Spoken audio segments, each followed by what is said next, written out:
The rain hammered my ancient Ford like bullets as I crouched under the hood, grease mixing with water on my hands.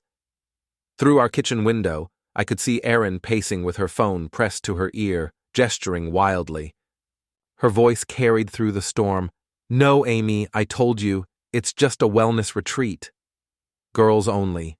Mike won't suspect anything." My wrench slipped. Girls only? That was news to me. I'm Mike Patterson, 35 years old, freelance cybersecurity consultant, and apparently married to a world-class liar. Erin thinks I'm just some blue-collar tech guy who fixes computers and changes oil. She has no idea what I'm actually capable of when someone pushes me too far.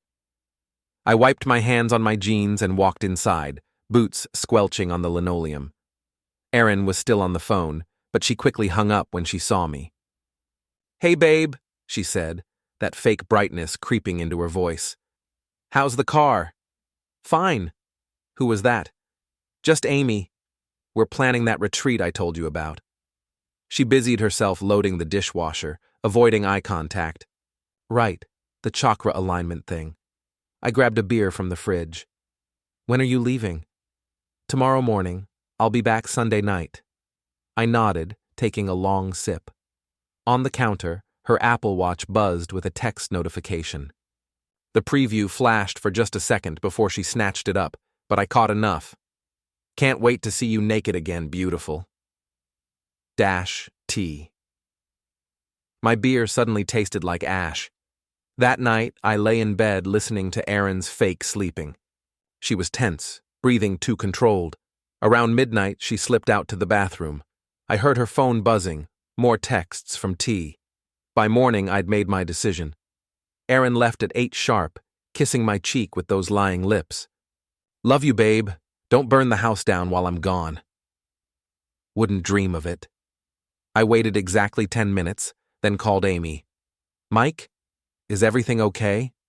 Amy sounded nervous. "Yeah, just wondering. What time should I pick you up for the retreat?" Long pause. "What retreat?" "The one you're going to with Erin.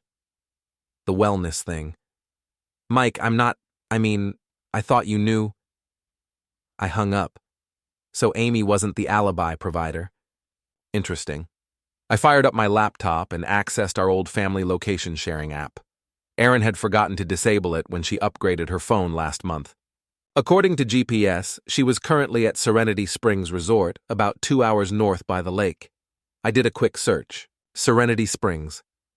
Couples wellness retreat and romantic getaway.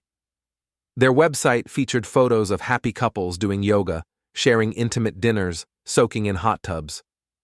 My blood pressure spiked. I grabbed my credit card and booked a weekend package under the name Michael Patterson, close enough to my real name, different enough to avoid immediate recognition. Then I threw some clothes in a bag and hit the road. The drive gave me time to think, and thinking made me angry, angrier than I'd been in years. Erin wasn't just cheating, she was treating me like an idiot, like some pathetic husband who'd never figure it out. She was about to learn how wrong she was. Serenity Springs looked like every other overpriced wellness resort. Lots of reclaimed wood, crystals in the lobby, and staff members who smiled too much. I checked in without incident and immediately spotted the activity schedule. Couples yoga with Trent was starting in 20 minutes. Trent, so that's who T was. I changed into workout clothes and followed the signs to the yoga pavilion. About 15 couples were arranged on mats, including Erin and a guy who looked like he'd stepped out of a fitness magazine. Tall, tan, perfectly sculpted abs, visible through his tight tank top. He had that smug confidence that comes from never being told no by anyone, especially women. I grabbed a mat near the back and settled in.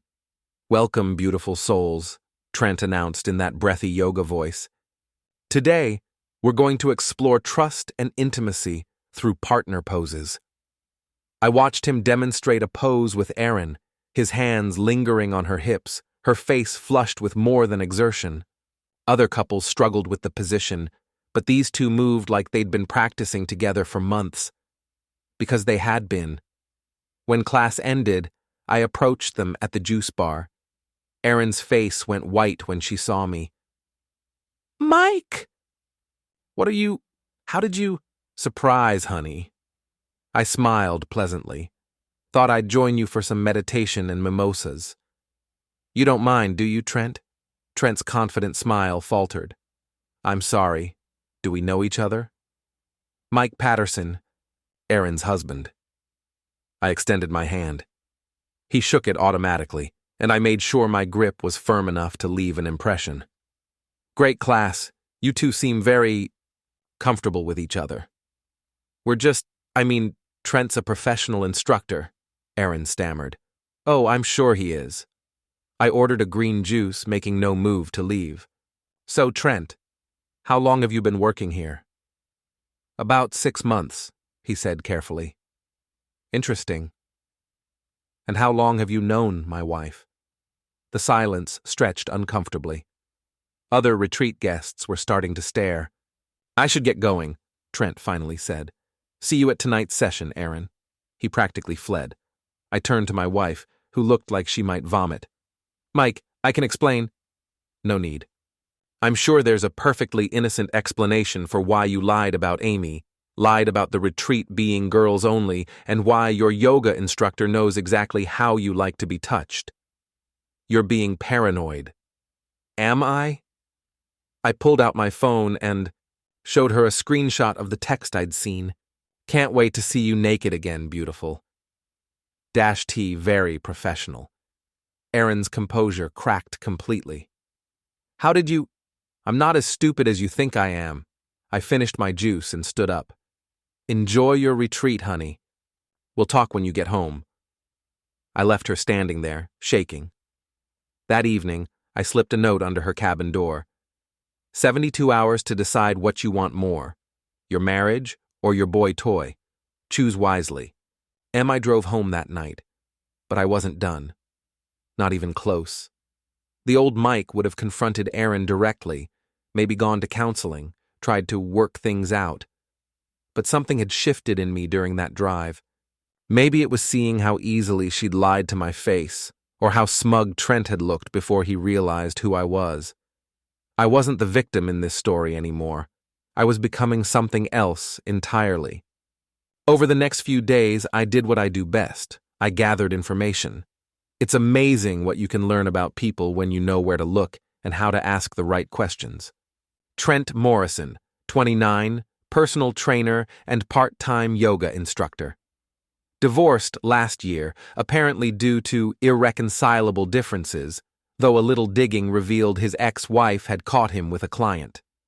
He drove a leased BMW he couldn't afford, lived in a bachelor pad downtown, and had a history of targeting married women at the gym where he worked. He was a predator, and Erin was just his latest conquest. But here's the thing about predators. They're usually cowards when someone fights back. I also learned that Erin had been lying to more than just me. She'd told her boss she needed time off for a family emergency to cover her retreat weekend. She'd been using our joint credit card to pay for hotel rooms and dinners with Trent, and she'd been confiding in several co-workers about her unhappy marriage and her exciting new relationship. The picture that emerged was of a woman who thought she was cleverly managing a double life, not realizing she was leaving digital. Breadcrumbs everywhere. When Erin came home Sunday night, I was waiting in the living room with a beer and a smile. How was the retreat? I asked pleasantly. Fine. Relaxing. She wouldn't meet my eyes. I'm tired. I think I'll go to bed early. Before you do, I have something for you. I handed her a manila envelope. Inside were printed copies of every text message she'd exchanged with Trent over the past 3 months, credit card statements showing their hotel visits, and photos I'd taken of them together at the retreat. Her hands shook as she flipped through the evidence. Mike, 72 hours, I said quietly. That was the deal. Time's up. What do you want me to do? I want you to end it, tonight, in front of me. Call him and tell him it's over. She looked up at me with tears in her eyes. And then what? We just pretend this never happened? Oh, we're way past that, Erin. But ending it with him is step 1. Unless you'd prefer I handle it myself. Something in my voice must have convinced her I wasn't bluffing. She dialed Trent's number with shaking fingers. Trent? It's me. We need to talk. No, not in person. It's over. My husband knows everything, and I can't do this anymore. I could hear his voice through the phone, angry and demanding. No, I'm not leaving him. Yes, I'm sure. Don't call me again. She hung up and looked at me expectantly, like a dog waiting for a treat. Good girl, I said. Now pack a bag. What? You're staying at a hotel tonight. I need some space to think about whether I want to continue this marriage. Mike, please. Hotel, now. I'll call you tomorrow. She packed with tears streaming down her face. I watched from the doorway, feeling nothing but cold satisfaction. After she left, I poured myself another beer and started planning phase 2. The next morning, I got a call from my old friend Dave Henderson. We'd been close since college, part of a tight group that included his wife Jennifer and another couple, Tom and Lisa Martinez. They were the kind of friends who'd been to our wedding, who we'd vacationed with, who knew all our secrets. Or so I thought. Hey, Mike, Dave said, his voice oddly formal. Jennifer and I need to talk to you about something. Can you meet us for lunch? We met at Romano's, our usual spot. Dave and Jennifer were already there when I arrived, sitting across from each other instead of side by side. Bad sign. What's going on? I asked, sliding into the booth. Jennifer spoke first. We heard about you and Aaron. What about us? Come on, Mike, Dave said. The whole thing at the retreat. Embarrassing her in front of everyone, following her around like some stalker. I felt my jaw clench. Who told you that? Does it matter? Jennifer's voice was cold. The point is, we can't be friends with someone who treats women that way. Treats women what way? You mean like catching my wife cheating on me? We heard about the photos you took, Dave said. The way you humiliated her publicly. That's not okay, man. You know what's not okay?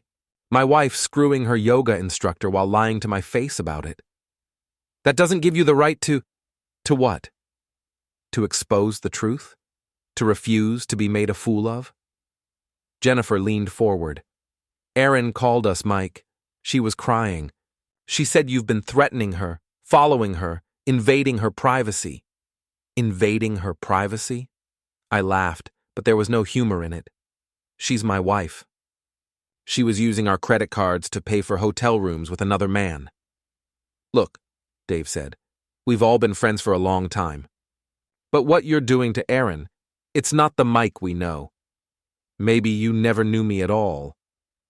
We can't support this behavior, Jennifer said firmly. Until you get help and make things right with Aaron, we can't be friends with you. I stared at them both. Let me get this straight. My wife cheats on me, lies to me, humiliates me behind my back, and I'm the bad guy for not just taking it quietly. There are better ways to handle these things, Dave said. Like what? Couples therapy? Forgiveness? Turn the other cheek? Like being a decent human being, Jennifer snapped. That's when I realized what was really happening. Erin hadn't just called them to cry and play victim. She'd gotten to them first. Controlled the narrative, painted herself as the wronged party and me as some kind of abuser. She was better at this game than I'd given her credit for. You know what? I stood up. You're right. We can't be friends anymore, but not for the reasons you think. I walked out of Romano's and didn't look back. By the time I got home, I had 3 more calls. Tom and Lisa had also heard Erin's version of events. So had my neighbor, Mrs. Dorsey, who'd always liked Erin better than me anyway. By evening, half the neighborhood was looking at me like I was some kind of monster. Erin had played this perfectly. She'd turned my moment of justified anger into evidence of my instability. She'd made herself the victim and me the villain. Fine. If everyone wanted to see me as the villain, I'd give them a villain they'd never forget. I spent that night doing what I do best, digging deeper into people's digital lives. If Erin wanted to play games, she'd chosen the wrong opponent. First, I looked into Trent's background more thoroughly. His divorce wasn't as clean as he'd made it seem. His ex-wife had filed a restraining order after catching him with multiple women. He'd been fired from 2 previous gyms for inappropriate conduct with clients. And he was currently 3 months behind on his BMW payments. More importantly, he was still married. The divorce papers had never been finalized due to a dispute over assets. Technically, he was committing adultery, which in our state could affect the settlement. I made a note to call his wife. Next, I dug into my so-called friends. Dave Henderson, pillar of the community, devoted husband and father, except for the gambling problem he'd been hiding from Jennifer for 2 years. I found records of online poker losses, sports betting accounts, and a second mortgage on their house that Jennifer probably didn't know about. Tom Martinez, successful real estate agent, was skimming money from his business partner and having his own affair with a client half his age. Lisa had no idea. Jennifer Henderson, who'd been so quick to judge me, had been stealing prescription painkillers from the veterinary clinic where she worked. She had enough OxyContin stashed away to supply a small pharmacy. Everyone had secrets. Everyone was living a lie.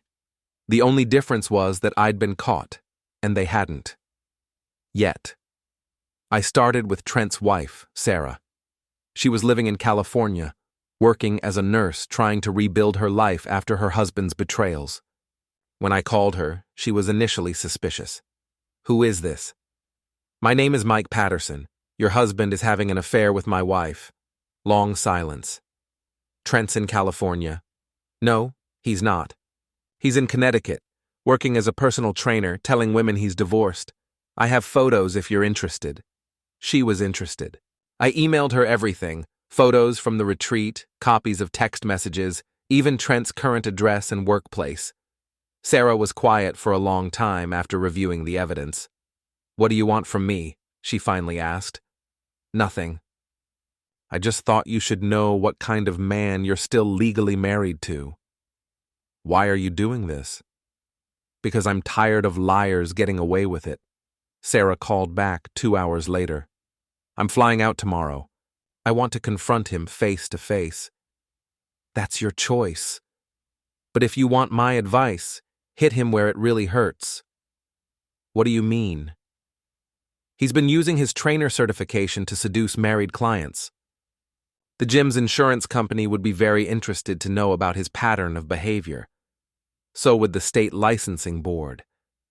Sarah was quiet for a moment. "You're really going to destroy him, aren't you?" "He destroyed himself. I'm just making sure everyone knows about it." The next morning, I got a call from Dave. "Mike, we need to talk, in person." "I thought we weren't friends anymore." "Just meet me at Romano's, 1 hour. This time Dave came alone. He looked terrible, pale, sweaty, like he hadn't slept. "What do you want, Dave?" "I know what you're doing." "What am I doing?" "The gambling thing." Jennifer got a call this morning from someone claiming to be a debt collector. They knew details about my accounts, my losses, everything. I sipped my coffee. "Sounds like you have a problem." "Did you make that call?" "Why would I do that?" "Because you're pissed about yesterday. Because you want revenge." "I want the truth. Apparently that makes me the bad guy around here." Dave leaned forward. "Look, I'm sorry about yesterday. Maybe we were too quick to judge. But this has to stop." "What has to stop?" "Whatever you're planning. I know you, Mike. You're not going to let this go." "You're right. I'm not. What do you want?" "I want you to call Tom and Lisa. I want you to call Jennifer. I want all of you to meet me tonight at 7 o'clock at Serenity Springs Resort." "Why?" "Because it's time for everyone to stop pretending." Dave stared at me. "You've lost your mind." "Maybe. But I'm not the only one with secrets, Dave. And I'm done being the only one who pays for them." That evening, I drove back to Serenity Springs for the final confrontation. I'd called ahead and reserved the main conference room, telling them I needed it for a family meeting.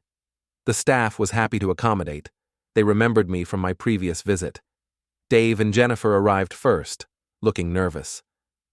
Tom and Lisa came next, whispering between themselves. Finally, Erin showed up with Trent in tow. She'd obviously called him after I'd invited her, thinking they could present a united front. They had no idea what they were walking into. "Thank you all for coming," I said once everyone was seated. "I know this is unusual, but I thought it was time we all had an honest conversation." "Mike, what is this about?" Jennifer asked. "It's about truth. See, for the past few days, everyone's been telling me what a terrible person I am, how I'm handling my marriage problems all wrong, how I should be more understanding, more forgiving." I stood up and walked to the front of the room. But here's the thing. Every single person in this room is living a lie. I turned to Dave. "Dave, why don't you tell Jennifer about the $50,000 you've lost gambling? Or the second mortgage you took out without her knowledge?" Jennifer's head snapped toward her husband. "What is he talking about?" "It's not. I can explain." "Tom," I continued, "want to tell Lisa about Rebecca Chen? The 24-year-old client you've been sleeping with in the houses you're supposed to be showing?" Lisa went white. "Tom? And Jennifer, should we discuss your pharmaceutical hobby? The OxyContin you've been stealing from work? The addiction you've been hiding for months?" "You son of a bitch," Jennifer whispered. "But the best part," I said, turning to Trent, "is our friend Trent here. Tell everyone, Trent, are you divorced or not?" Trent's confident mask finally slipped. "What?" "Simple question. Are you legally divorced from Sarah Morrison?" "That's none of your business." "Actually, it became my business when you started screwing my wife. So let me answer for you. No, you're not divorced. In fact, Sarah flew in from California yesterday. She's been looking for you." As if on cue, the conference room door opened. A woman in her 30s walked in, flanked by two men in suits. "Hello, Trent," Sarah said calmly. "We need to talk." Trent bolted for the door, but the two men blocked his path. They weren't police, they were process servers. Sarah had filed for divorce, sued him for fraud, and reported him to the state licensing board all in one day. "You bastard!" Erin screamed at me. "You planned this whole thing. Just like you planned your affair. Just like you planned to turn all our friends against me.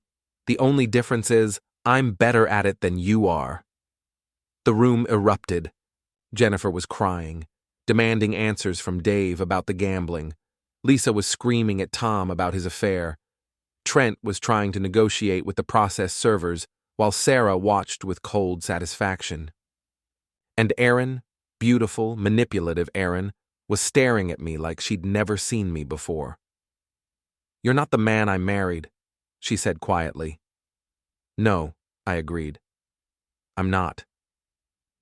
The man you married was a fool who trusted people who didn't deserve it. But that man is gone." I walked toward the door, then turned back for one final moment. "By the way, Erin, I've already filed for divorce. You'll be served tomorrow. And since adultery is still grounds for divorce in Connecticut, you won't be getting much in the settlement." I paused at the threshold. "Oh, and I've also sent copies of all your text messages to your boss. Turns out, lying about family emergencies to cover up affairs violates company policy. You might want to start looking for a new job." I left them all there, screaming and crying and blaming each other, and walked out into the storm. 6 months later, I was a free man. Erin had been fired, just as I'd predicted. She'd moved back in with her parents, broke and friendless. Trent had lost his trainer certification and was working at a car wash. Dave and Jennifer were in marriage counseling, trying to rebuild trust after his gambling addiction came to light. Tom and Lisa had separated. I'd lost all my friends, but I'd gained something more valuable: self-respect. I was no longer the naive husband who believed in loyalty and trust. I was someone who understood that in this world you either predator or prey. And I'd chosen to be the predator.